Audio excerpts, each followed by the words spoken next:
So now that you've known more about the initiative, let's kickstart our session today with the CEO of Nawah Scientific from the CEO perspective. He will take you through the journey of how he led his company through the crisis, leading people, leading the strategy, leading the cash, and so on. We'd love to have this session as interactive as possible. So for everyone who's watching us on Zoom and on Facebook, you can leave your questions in the comment section and on the Q&A section. So I'll leave the floor for Omar for 30 minutes, and I'll be back to discuss the questions and the answers with you, Omar. Very excited to hear from you, and the floor is yours. Okay, thank you so much, Farida. Good afternoon, everyone. Good evening, good morning, wherever you're dialing in from. I guess this is one of the beautiful things about webinars, that people can really come from different locations, and we can share ideas and thoughts with people from all the world together. I'm so excited to be here today. I want to start by thanking RiseUp and ANPI for co-hosting and co-organizing this session. I just want to start by saying that we're all in this together. What is happening now to the world is literally a black swan, something that is very rare to happen. And therefore, there is no clear and, let's say, a holy book on what to do. So therefore comes the beauty of these sessions, where people come and share what have they done, what did work and what did not work. So let's consider this as an yearly disclaimer that I'll be sharing my thoughts and my yearly experiences. I'm working in one industry, probably different industries would have different dynamics, and definitely get your knowledge from so many different people, combine them together, and then as the leader of your startup, you should choose what works for you. Let me start by introducing a little bit about myself. My name is Omar Sakr. I'm a pharmacist by training. Through my very first years of career, I was an academic. So a typical research assistant at the university. Then I got my master's degree. I became a lecturer, and then my PhD degree from the University of Geneva. I'm specialized in pharmaceutical sciences and more of specialty in nanotechnology. At that time of my studies, I fall in love with business. So I went to London to study my MBA at Health Business School. And then in 2015, I came back to Egypt to start Nawah Scientific. Today, I designed the whole webinar to go through this content. So I will be start talking about Nawah Scientific. So what is our journey? What are we actually doing? Then I will take you through the highlights of our ANPI journey and how did we manage to get there. Then I will put most of my talk related to the title of this meeting, which is Leading Through Crisis. I divided the tips and tricks into 4 major categories: leading people, leading cash, leading strategy, and finally, leading execution. Okay, so let me give you a brief note about what is Nawah Scientific. It falls down to this story. So if you're coming from Africa, mostly, as I guess, you would know that Africa has more than 2 million African scientists working in the fields of natural and medical sciences. Mostly they are bright-minded. We have so many people who have studied outside of Africa in top universities all over the world, and they're just coming back to their countries. Problem is, this huge number of scientists are only offered a bunch of insufficient and outdated research facilities.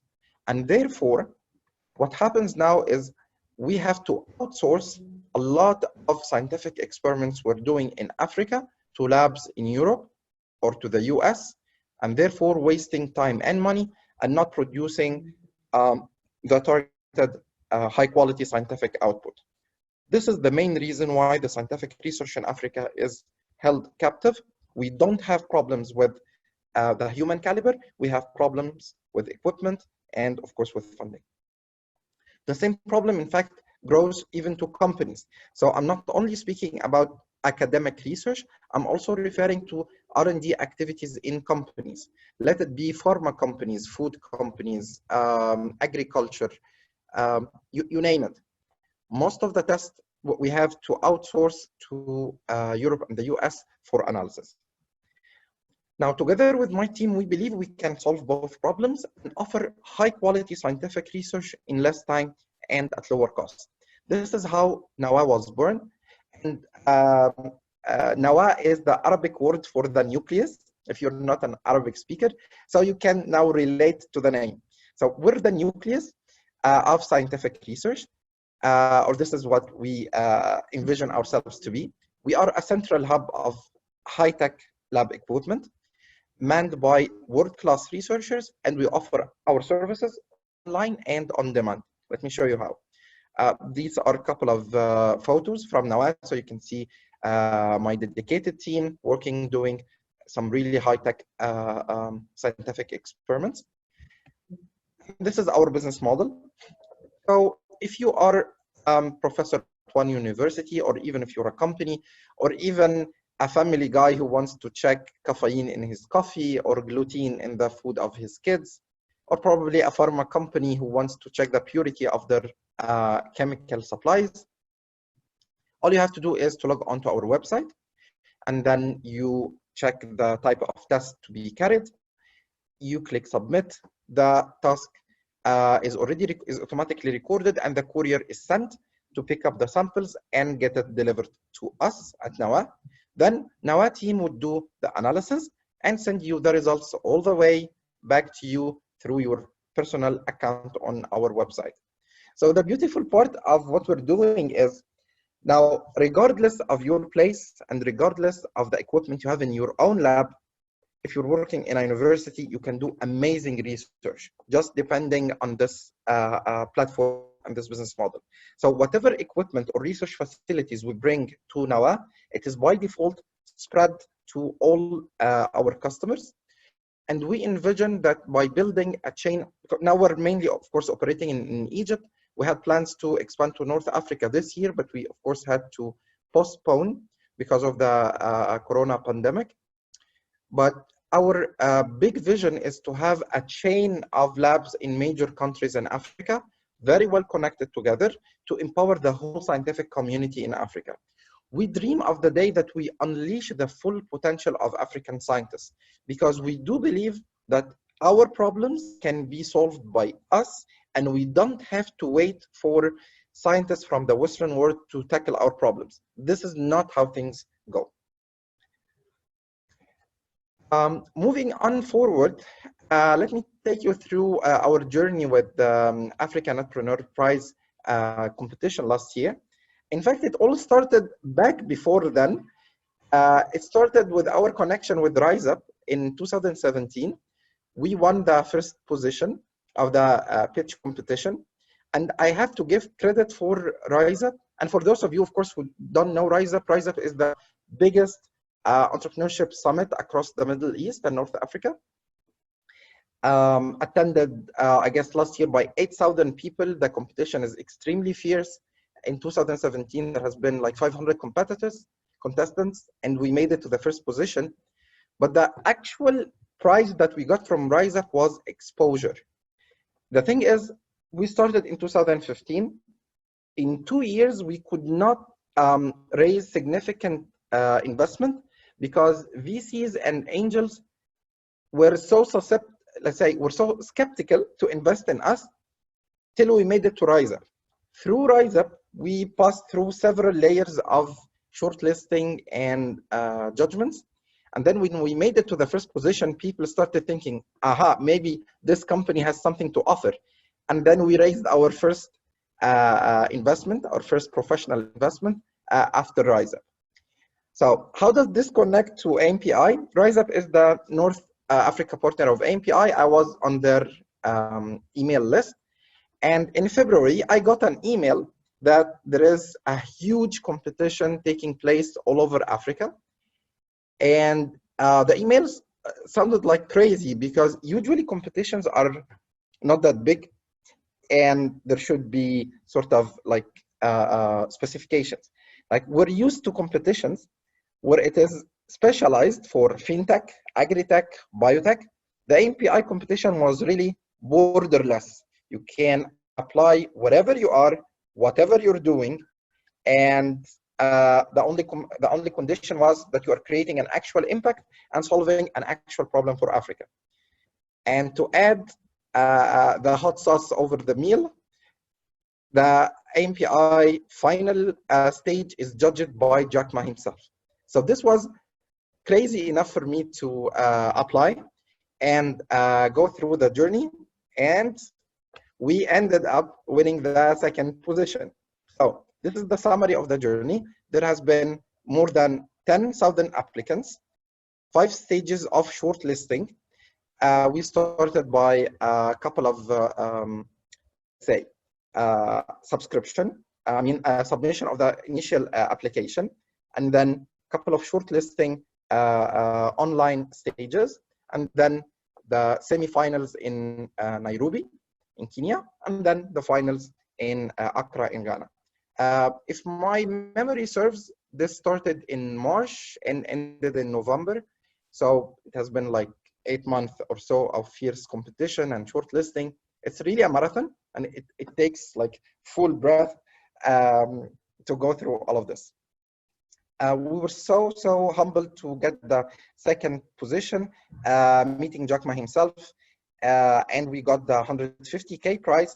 But I have to say, the actual prize that you will get from your application to Africa Business Heroes is not the cash money.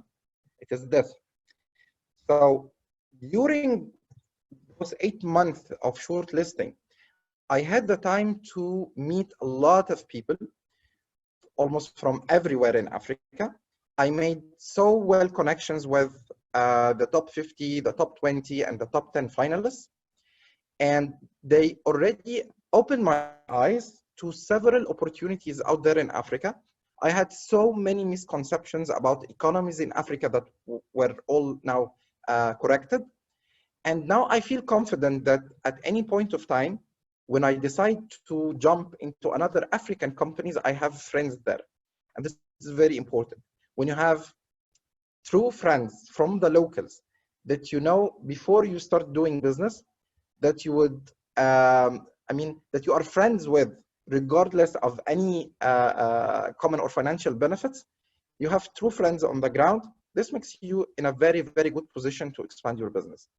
So needless to mention, the amount of mentors and judges I have met with, now you can collect amazing feedback, because we really had to talk through, we had to talk our venture through experts, especially at the, let's say, the top 50, top 20, and top 10.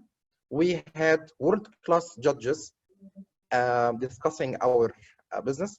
We got amazing feedback. And definitely I picked up on so many points at that part of the discussion and applied them in our business model. If you made it somehow to even the top 10, I can guarantee you a massive exposure. This is me in the opening session of the Africa Investment Forum. This is the biggest African summit in Egypt, where the president is there, VIP delegates and presidents from different African companies were there. And I had the time and exposure to tell my business to such a community. And you can guess what happens next. All TV channels come to you. You have interviews. You have you're covered with the press releases. So it is definitely a huge boost for your business. And it doesn't stop there. The guys from Alibaba and ANPI Foundation are so great in keeping you connected through WhatsApp groups, through different social channels. And we always feel that we're still there, we're still so connected. I can give you an example with this Corona pandemic going out there. We were offered so many survival sessions we were offered help, coaching opportunities. And I can tell that a couple of lessons that I'm sharing with you guys now were already picked from a survival session by Alibaba experts. So if I can say something here, it's definitely, please join. The experience of going through this marathon of shortlisting is definitely worth it. Okay, now let's focus now on the topic of our meeting today. We are, as startup leaders, in a very tough situation. We are not leading corporates that sits on tons of cash in our bank accounts. We lack resources, and here are some facts about this COVID-19 pandemic. It is the worst global economic crisis of our time. Experts have mentioned that it surpassed what happened in 2008 and in 2000 with the dot-com bubble. This is much worse. And there are some sectors that are severely injured, let's say travel business, tourism. Some are moderately injured. However, some business sectors are thriving. So you really have to know very well what's happening to your business sector. There will be a huge job loss. So I will comment on this back on, but think a little bit more, think twice and think several times before you fire someone these days. You most probably wouldn't find a job. More dramatically, this is a two-in-one crisis. We're not dealing with an economic crisis only, we're also dealing with a health crisis, which means your own life and the lives of those who you love and the lives of your team is on stake. Plus the whole economic crisis and the whole recession taking place. So this is a two-in-one crisis, which makes it even more hard to navigate. Unfortunately, this is staying for some time. So according to the WHO last statements, we're still not so sure about a second wave. We're not so sure about a mutation in the virus. And unfortunately, the virus has proved himself not to be susceptible to heat. I had the hope that this virus, like other viruses, would die by excessive heat because it's lipid nature. But however, this crazy virus can somehow withstand heat up to 65 degrees centigrade, which makes it immune even to the desert. Okay. Even when we get a solution for that virus, the recovery of the global economy will still take some more time let's say, to pick up. It will take some time. And as I started saying, we're leading startups, we lack resources. So it's not so hard to, it is very hard to lead at this times, but this is where great leaders would step on and make history. I categorized the different tips I would like to share with you for leading through this crisis into 4 categories. As I told you, leading people, leading cash, leading strategy, and leading execution. Let's start by the part of or related to leading people. You have to admit that people comes first. They always do before Corona and after Corona. But now it is the time where you check your beliefs.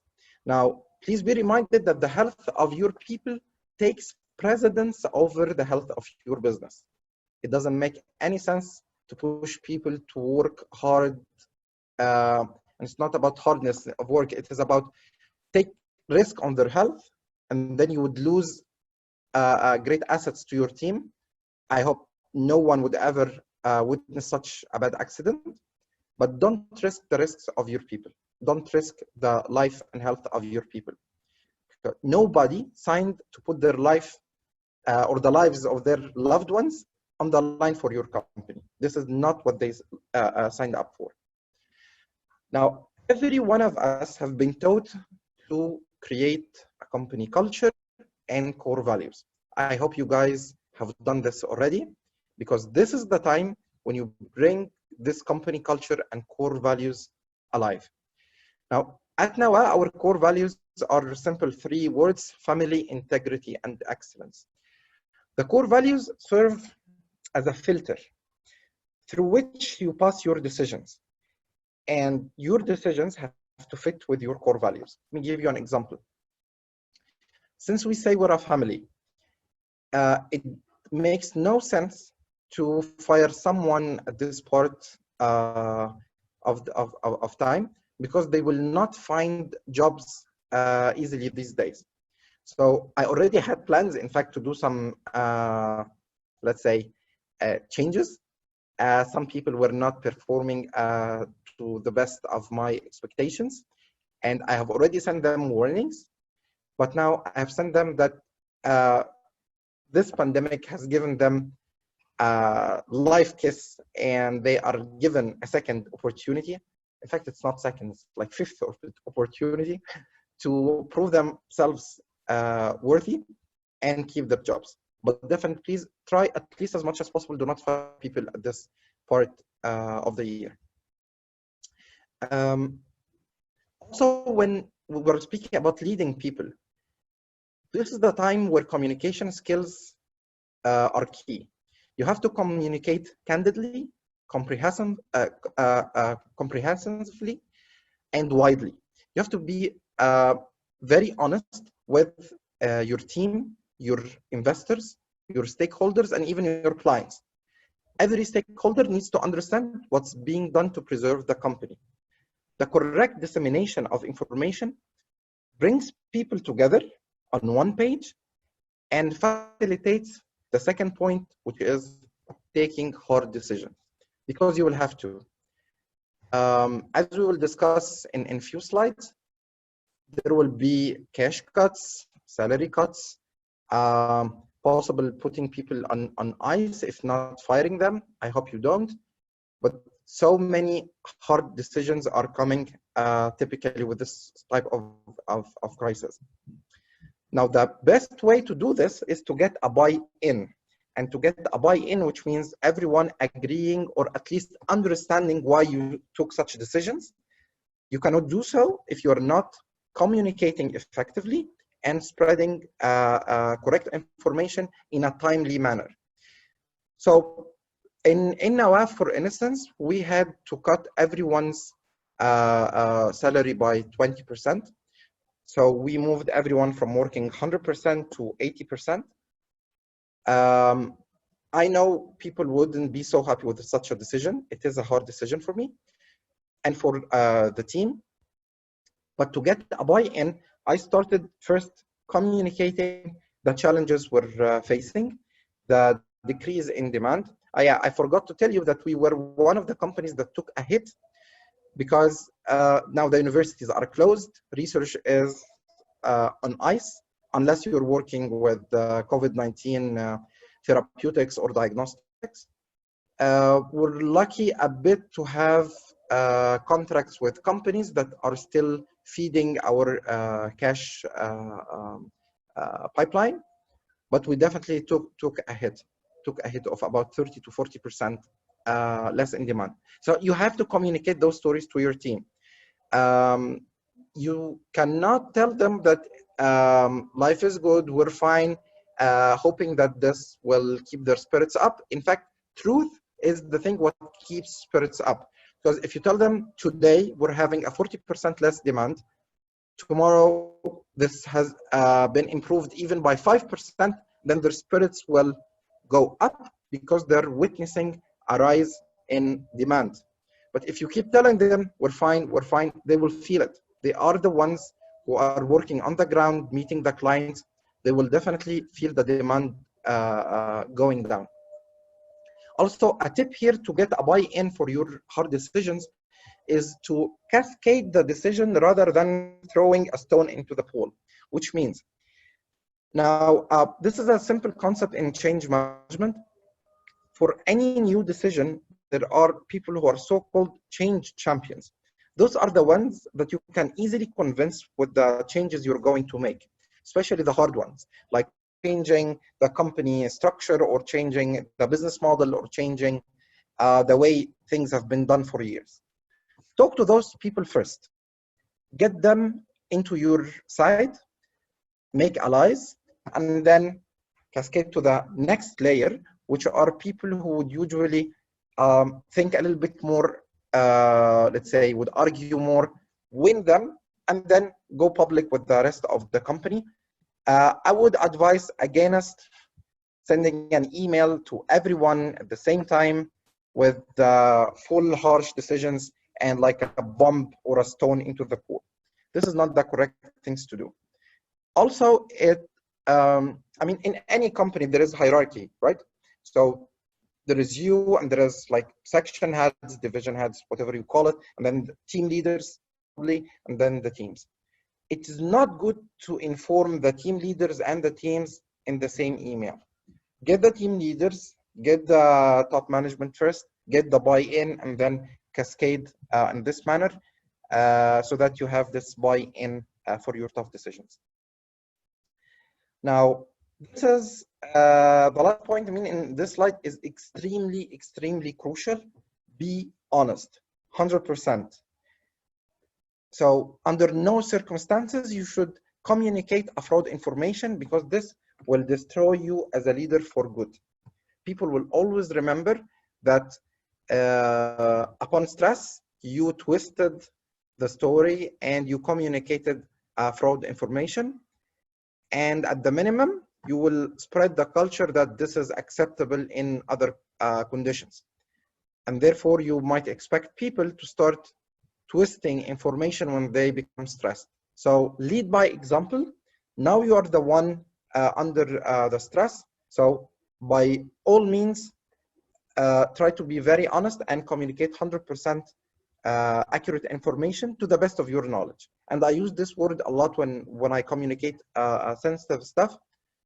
At times of uncertainty, I say, to the best of my knowledge, 1, 2, 3, ABC, this is what I'm doing. So that at least if my information were wrong, I prove to everyone that I'm seeking honesty and seeking transparency. This was the first pillar. The second pillar is about leading cash. Now, here when it gets a little bit more tough. Let's say you have to seek maximum cost control. It is the ideal time to revise every process and optimize your expenditure. Now, let's say in normal times, you would focus more of your time on growth, on acquiring new customers, growing your business into different cities and then probably countries, jurisdictions. But now it is the time to slow down and revise every single step of your operations and seek cost control. Seek efficiency, automate whenever possible. Think lean, if you know what this term means. Lean means revising every single step of your operation and asking yourself, is this the best way to do it, or I can do it better than this? And the lean terminology, I guess, goes back to Toyota in the 60s of the last century, when they dramatically thought of their industrial process to the extent that they were thinking of every step. Let's say if you're a mechanic doing a process, would your tools be on your right hand side or your left hand side? So if it gives you 1 extra second to have it on your right hand side, it should not be on your left hand side. This level of revision of your process is extremely important to seek cost control, and of course, as we usually say, bootstrapping rules apply.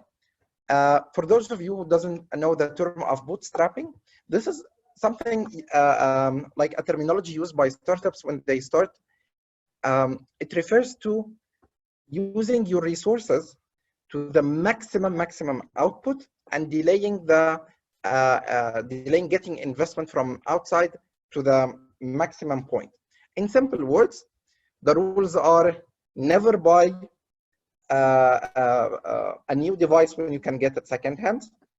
Never buy a secondhand when you can rent. Never rent what you can borrow. And for fun, we say never borrow what you can steal. Of course, I'm kidding. But this is the mentality of thinking of your resources very deeply. Even if you're an established company, rethink bootstrapping. It's a mindset of every dollar counts, and let's make the best use of our resources. Okay, now we come to the hard part of salaries cut. Unfortunately, and to so many startups, especially working in the tech industry, salaries are by far the biggest tranche of your monthly expenses. You're not producing, so you don't have COGS, you don't have raw material.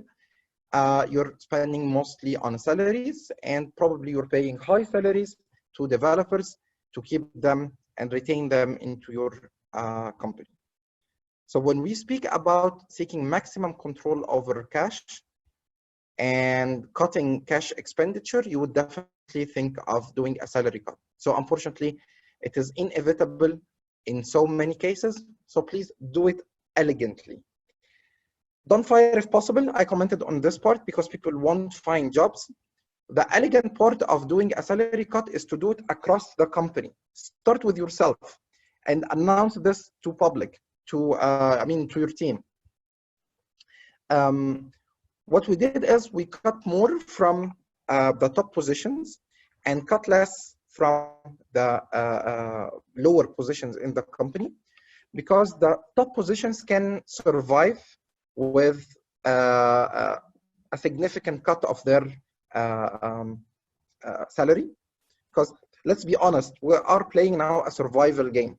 It's not time for luxury outings. It's not time for travels. It is time for survival. So the top management would definitely survive with a significant cut of their salaries.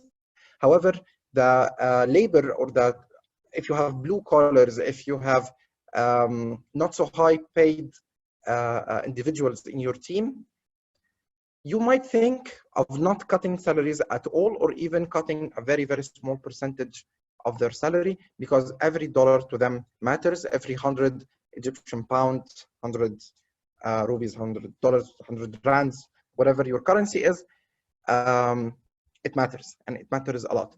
So this would be my advice on how would you cut salaries. Do it across the company, do it publicly, so everyone knows that starting by yourself, you lost a significant cut of your salary, and then no one would probably come and argue, why are you cutting my salary? And this falls very well with the couple of slides we mentioned before, where you precede this decision with dissemination of information about the decrease in demand, the decrease, what's the market dynamics happening out there. So if people are well informed, this decision would pass, I wouldn't say with no pain, but let's say with less pain as much as possible. Continuing to discuss what you can do with cash. Think of sales and marketing budgets. This comes after the salaries, of course. It is not time to spend a lot of money on general awareness and branding campaigns. However, keep putting money in revenue generating sales. Now, every one of us knows what is sales channels. Usually, you know the channels that are making most of your sales. And after the COVID-19 pandemic, probably this arrangement, this order of channels have slightly changed. But in any case, you know which channel brings you most of your sales. This is where you have to focus your expenditure and stop spending on other channels for now. So if you know that when you spend a pound or a dollar in one channel, it will generate $3 or $4 or $5 or $10, keep spending there, because you want to keep generating cash and revenues. And please stop non-revenue generating sales. This is very important at this part of time. Another trick is try to negotiate. You will be surprised. I guess many of us have haven't thought of negotiating with people like their landlords. We had a social experiment led by one of my friends. So he went to his Facebook page. He's a great influencer in Egypt, and advised startups to negotiate the rent with their landlords and to write down the experience in comments below his posts. Amazingly, I'm not sure of the numbers, but probably 70% or 80% got better terms from their landlords, because people in these days are showing a remarkable degree of empathy. Some landlords said, okay guys, you have been so good to us, why not we drop 1 month of rent, or why not we postpone rent, so in 3 months you pay the whole 3 months together, or pay us what you can for now and pay the rest when you have money. And as the proverb says, you will never know if you never ask. So try to negotiate payment terms. Try to negotiate payment terms with your landlords, with your suppliers. Try to get a bit more relaxed terms. If you're dealing with the big companies, they have also tendency to have, let's say, cash and capacity to give you some, let's say, decent terms, or at least we hope so. So at least try, give it a try, negotiate your deals, negotiate your rents, and this one way or another might help you survive.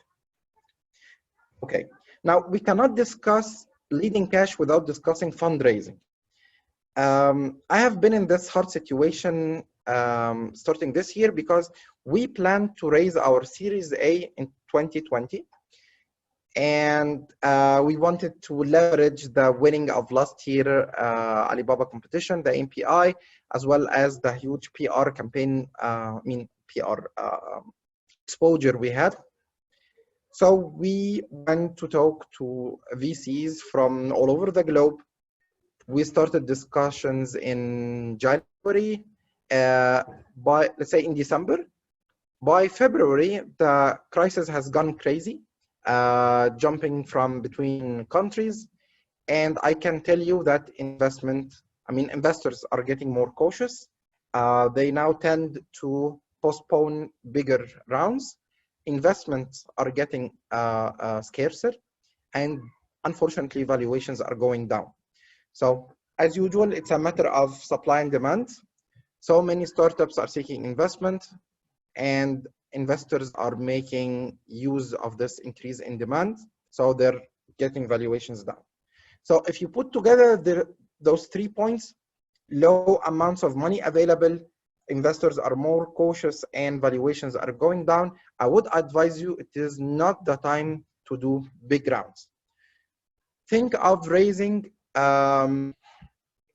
small amounts of money that would make you survive through the pandemic, and probably to, let's say, mid of 2021. This should be sufficient for you to raise a better round next year on a better valuation. But if you raise a big round this year, in most cases, I guess you would sacrifice a significant portion of your stake. So I wouldn't advise on doing that in 2020. However, there is one more trick. Consider convertible notes. So for those of you who doesn't know what are convertible notes, it is a simple way of getting investment. It starts like this. You go to the investor, and you usually start by negotiating the valuation of your company. And after you get the valuation discussion done, you start discussing how much he's going to pay. So let's say your company worth $5 million, and you're selling 20% of your company, so you're raising $1 million. Just as simple as that. In this part, during these days, you would expect the investor to come harsh on you and tell you, no, $5 million too much. Your worth only is $3 million. So if you raise $1 million over 3, this means you are selling 33% of your company, which is way too much. for a single round. Now comes the trick of convertible notes. You would tell him, okay, let's do something that is mutually beneficial for both of us. We will use a convertible note setup in which you will give me the $1 million, and then in 2 years' time, those $1 million will convert from a loan to shares. And in two years' time, I will be raising my second round of investment. So by that time, let's say if now, as I told you in the example, you guys were discussing 3 to 5 million valuation. You would set the cap on 5 and set, let's say, a bottom on 3. If your company in 2 years would be valued above 5 million, this means at this point of time you were at 5 million. So you were correct. If in 2 years' time you were, let's say, $4 or $3 million, this means you were definitely not at $5 million today.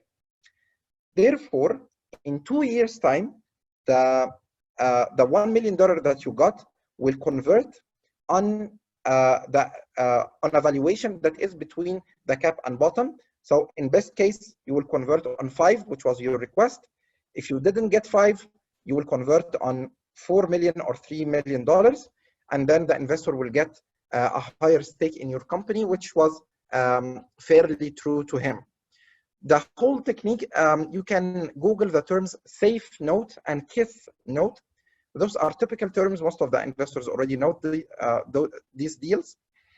And I would say they have appetite to this sort of investment these days because it is less risky for the investor. It postpones the discussion of the valuation a couple of years forward. So you're not arguing now about how much you're valued. You're arguing about other stuff, about the business model itself, about the team, the operations, how are you going to survive. And if the investor really likes you, he would like the idea to do a convertible note with you because it will preserve his right to the correct valuation anyway. If your valuation is high, then he's fine. If his valuation was correct, he will get better share in your company. So just keep it in consideration. This is a good card to play with investors. And as I told you, to summarize this slide, do not go for big rounds in 2020. Go for bridge rounds, survive, and then preserve your valuation for next year. Okay, moving on. Let's talk about leading a strategy. As we touched upon this topic, in survival, this is the time where companies die or go bankrupt. So it is time for short-term tactics. There is nothing wrong about that. Go for low-hanging fruits. Think of easy revenue streams. And I would like to recall this very nice example. I don't know if this is happening elsewhere, but here in Egypt, we have, by the government decree, the restaurants closed. Only a delivery option is available. So for those restaurants who used to offer only a dine-in experience with no delivery, they came up with the idea of selling their uncooked ingredients. So if you like African restaurants, because they offer an amazingly, let's say, cooked pasta, for instance. And also, by the way, people are a little bit afraid, although this is not so much correct, of buying fruit from outside with the fear that this will transfer the coronavirus. The coronavirus is not infectious if taken in ingested food. The problem is when you touch the surfaces. Anyway, this is a different story. So this pasta restaurants that you love would send you the ingredients, the secret sauce altogether, and a recipe of how you can cook this at home. And then you can put their mix of sauce, which made you love their pasta in the first place, and you would enjoy the meeting at the comfort of your home. So this is a very, very short-term technique. because whenever the curfew would open again or the lockdown is removed, the restaurant will open the dine-in space again. So there is nothing wrong of thinking about this. Think survival. It is okay also to pivot with, and by pivoting we mean a long-term change in strategy, especially if you identified an opportunity that will keep on even after the crisis time. I would also recall the example of conference organization apps pivoting into the online conferencing industry. I do believe that after the crisis, people would, let's say, become used to this environment of online meetings, and we will keep seeing events happening virtually. It is much less cost. It has been very efficient. People have got used to it. We have seen major fair trades are now taking place through Zoom or through other online communication tools. So even if things get back to normal, this trend will not die. It will just level up. And we're witnessing so many conference organization apps pivoting into online conferencing industry, which makes sense because this way they are building value into their long-term business. Some more strategy tips. Please be agile. Now, the simple rule is doing something is better than doing nothing. At this time of uncertainty, you cannot bear the cost of being undecisive. You have to take decisions. It is uncertain, so make it snappy and make it quick. Think, but then be decisive.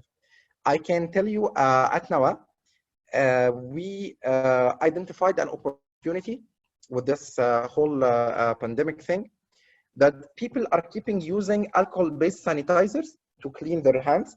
And we know as scientists that alcohol will cause dehydration of the skin.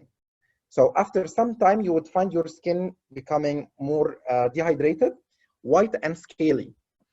And especially for ladies, this looks really not so good. For a lady who's taking care of her hand and so cautious about the health of her skin. So early on, we decided, okay, let's go on and formulate a hand sanitizer that would preserve the hydration level of the skin and at the same time do the sanitization task and kill the virus. So we had the discussion, did the formulation, did the experiments, designed the logo and the product, communicated to our sales channel, produced our first batch, sold our first batch in 7 days. From idea to selling the first batch in 7 days. So this was really, really agile, thanks to the dedicated team. It wasn't easy. We were working literally 24/7, even with the curfew, working both from home and from the lab, and a couple of people stayed in the lab overnight to make this happen. But this is the way you want to do things in such times. Flexibility. I guess we touched upon this point, several points. You need really to be flexible with your business model. It is okay to go for low-hanging fruits. It is okay to pivot on on short-term opportunities or even on long-term opportunities, but you really have to rethink your business model. Creativity is key. Think of opportunities that come disguised. Think of things you have never thought of before. And again, I really love this example of restaurants selling their ingredients for us to cook them at home. I find this very, very creative. Okay, the last part, and I'll make this very short, is leading execution. We touched already on so many points. Just I want to do some highlights. At this part of managing your company, seek efficiency and not glamour. Please play cost leadership. And cost leadership is a strategy where you keep your prices like the market or even get them lower, But technically, you extend your market by decreasing your costs. Think again of every single step in your operations and see where you can cut a pound here, a pound there, a dollar here, a dollar there, and then here you go. A very nice technique to use these days is the so-called soft acquisition, which means do not push hard on your clients to do sales now, because everyone now is lacking resources and everyone is, let's say, cash aware. So everyone's keeping cash for himself because he or she doesn't know what's coming on. So do not push hard for conversions to final customers, to sales, but push for soft acquisition, which means keep feeding people to the top of your funnel, create amazing content, bring people to your platform, bring people to your application, offer free stuff, stand by your people now, they will come to you later. By the way, this huge amount of webinars we're seeing out there is a technique of soft acquisition. So people are seeking a good and trustworthy content. So if you're offering this now, this will bring people to you, and they will remember your brand. They will remember what you have done for them during the crisis time. This would be my last point to comment on ethical and unethical measures. As we discussed, be kind and understanding with your customers, because you're not the only one suffering from cash issues. Also, your customers will be suffering from cash issues. And as I told you, negotiate with people, people will start negotiating with you. So find the right balance between those. At Nawah, for instance, as we depend on the sample pickup from different locations, we wanted to keep people at home, or at least in their labs, so to reduce. So we have a segment of people who prefer to bring their samples to us. We wanted to push them towards our pickup service. So we slashed all the fees over pickup, and now pickup is done for free. And we're bearing the cost of sample pickup, and people responded really, really well to this offer. Now more people are sending samples, almost 95% are sending samples through our sample pickup service. And because this service has grown, the cost per order has went down. So it paid back eventually to help people and cut costs. On the contrary, please do not raise prices, especially on needy clients. If you're serving hospitals, of course, this is not the time to raise your prices. If you're helping the first responders or the doctors, the physicians, or the whole healthcare team, it is not time to make use of the crisis for your own benefit.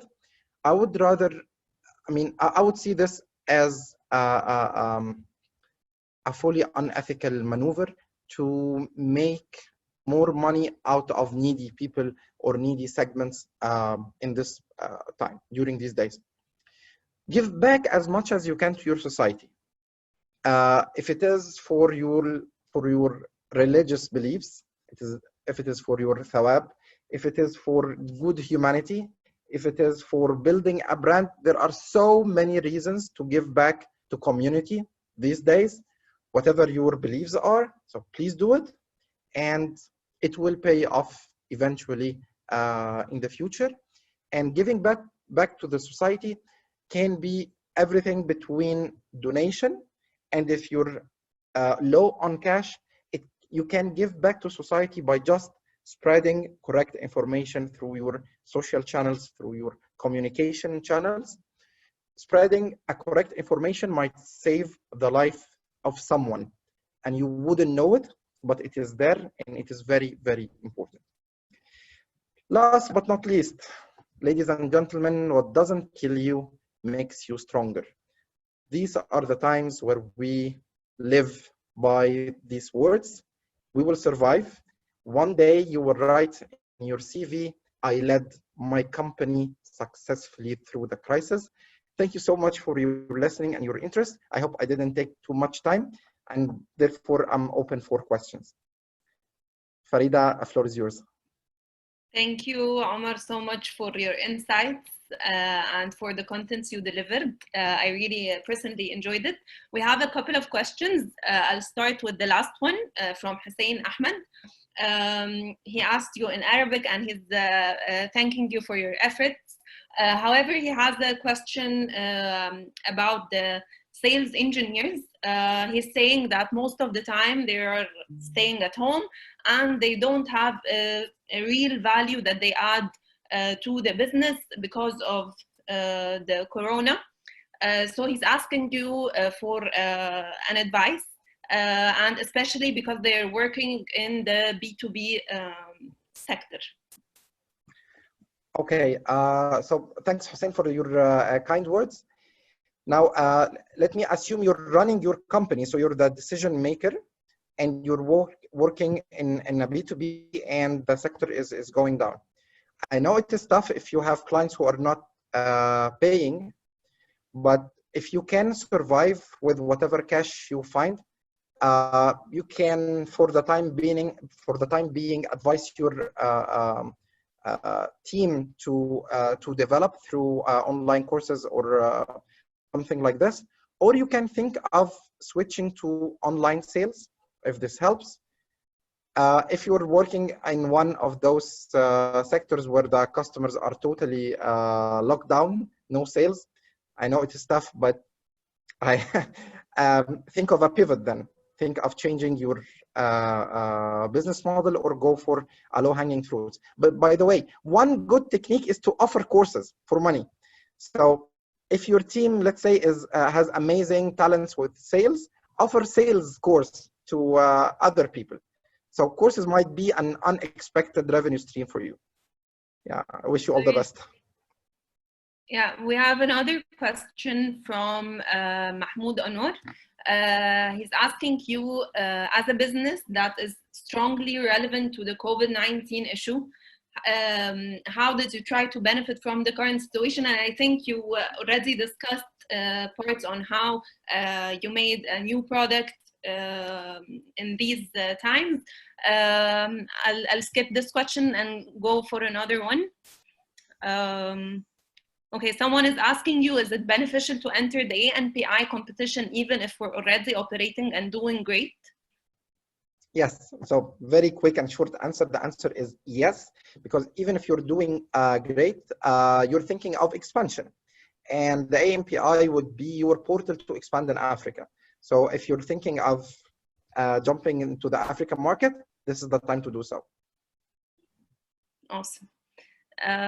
Okay, so someone else is asking you, do you think the number of mergers will increase once SME or startups run out of their cash flow?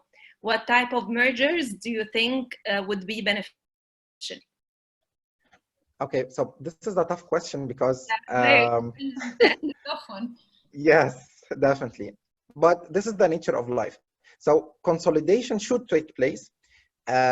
People who are competitors should sit together and think if we can merge our forces and merge our resources together. And it couldn't be done in a better time, to be honest, because it is not like someone is giving up for someone else, like losing for your competitor. Sit with your competitors and think if you can merge. And it is tough because everyone has built his own brand and everyone is looking for the survival of his brand. But this is the nature of things. It is, let's say, more beneficial to live and fight another day. Also, I think that it would be nice or have a good effect if competitors collaborate in these times on their audience and customers. I think people have this emotional sense towards these kind of collaborations. Yes, indeed. So one thing competitors can do together is to work on increasing the market itself. I remember this is an example before the COVID-19 time, but it's very relevant here. Back in Egypt in let's say 70s or 60s, where families were using towels for babies instead of diapers. We have several brands of diapers like Pampers and so on and so forth. They merged forces and launched huge campaigns funded by all of them to make the market more aware of the use of diapers instead of towels. So also this happened again, I guess, in the 90s, where milk companies have also together launched a campaign on the safety of bottled milk versus the fresh milk that is not boiled, and that fresh milk can transport germs and microbes. So you can think with your competitors of something like this, expanding the market now just by spreading awareness. Okay, so another one is asking, from your experience, what advice can you tell someone trying to enter a huge market operated by big corporates? Okay, in this context, I would definitely advise you to find a niche. A niche means a part of the market that you can offer a great value than your competitors, although if it is a small part, okay? Let me give you an example about what Karim has did when he entered the market in the first place against Uber, because before he became a giant.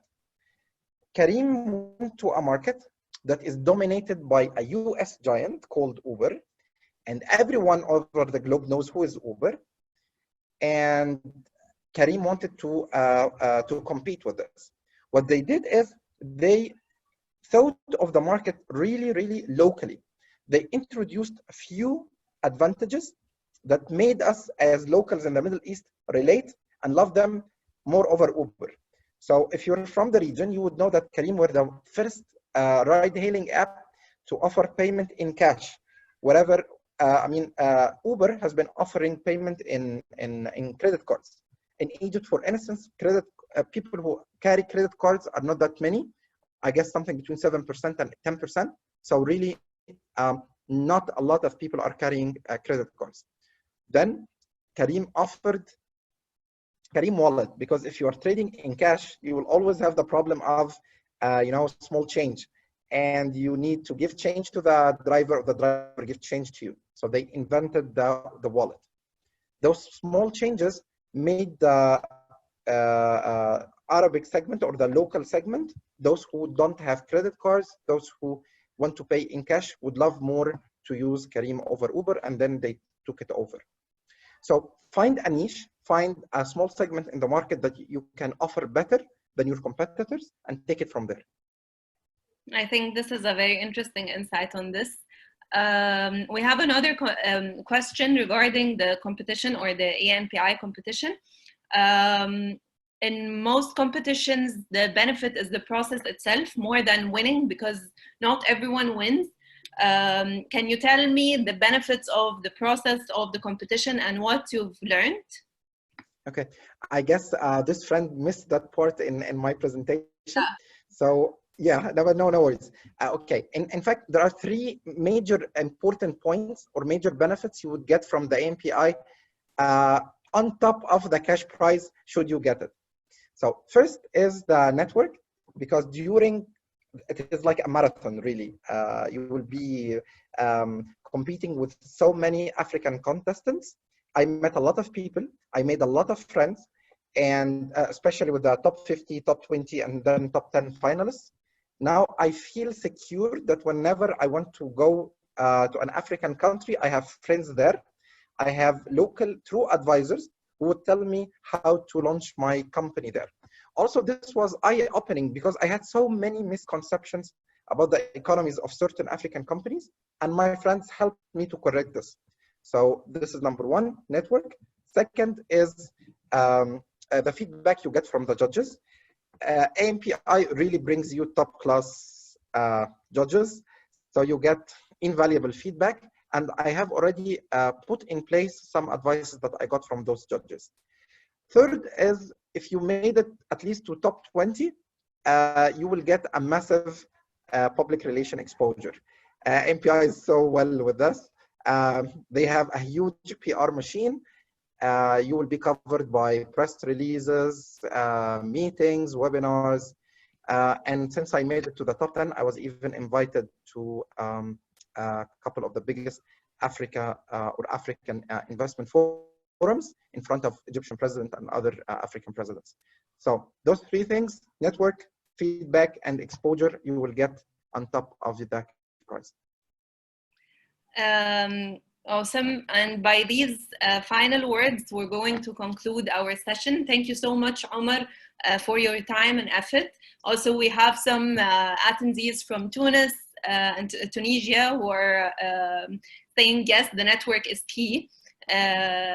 So yeah, network is key. And for everyone who wants to apply for ANPI, I'm going to share with you a very short video on how to apply for the competition. And we encourage everyone who's in Africa and has a startup that has been operating for 3 years to apply in this competition. Finally, thank you so much, Omar. Thank you for your time. Thank you, Farida, and thank you for the attendees for their time. And I wish everyone a happy Ramadan if you're in this part of the world. And happy Easter, wherever you are, and stay safe. And thank you, RiseUp and ANPI, for the organization. Thank you, Omar. I'll share with you guys now the video, and we'll conclude the session with this one. We see you, African entrepreneur, and now the world needs to see you too. Are you ready to be a 2020 ANPI Africa's Business Hero? Are you an African entrepreneur? Is your business at least 3 years old? Are you ready to pitch your business to legends and tell your story? If you said yes to all these questions, it's your turn to apply now. Follow these 5 quick, easy steps to start your journey to becoming an ANPI Business Hero. Step 1, set up an account. Fill in your details. Click register and you are 1 step in. Step 2, read the guidelines carefully. Just visit africabusinessheroes.org and click on application guide. Step 3, the criteria for eligibility. Simple. Each applicant should be a founder or co-founder of the company. The applicant has African citizenship or is a direct descendant of an African citizen. Your company has to be registered, headquartered, and operated in an African country. Your company should be at its post-idea stage. Your business should be 3 years old or more and has at least 3 years of revenue history. Step 4, get a reference. It could be your mentor, colleague, teacher, or advisor. And finally, step 5, submit your application. Your application includes these 5 sections: founder profile, business profile, business deep dive, awards and recognition, and a video introduction. If you get stuck at any point, don't worry. Visit our application guide and frequently ask questions for help, or send an email to info@africabusinessheroes.org. Now, it's your turn to become a 2020 ANPI Business Hero and win a share of $1.5 million. Admission into the Alibaba eFounders Fellowship, access to mentorship and training, and a chance to tell your story to Africa and the world. Apply now.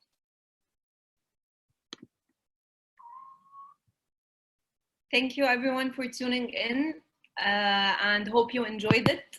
If you have any questions regarding ANPI application process, please ask them on our Facebook page or to ANPI directly. We are going also to broadcast another session next Saturday, so stay tuned for more information on it through our social media channels. Thank you so much everyone, and have a good day. Bye.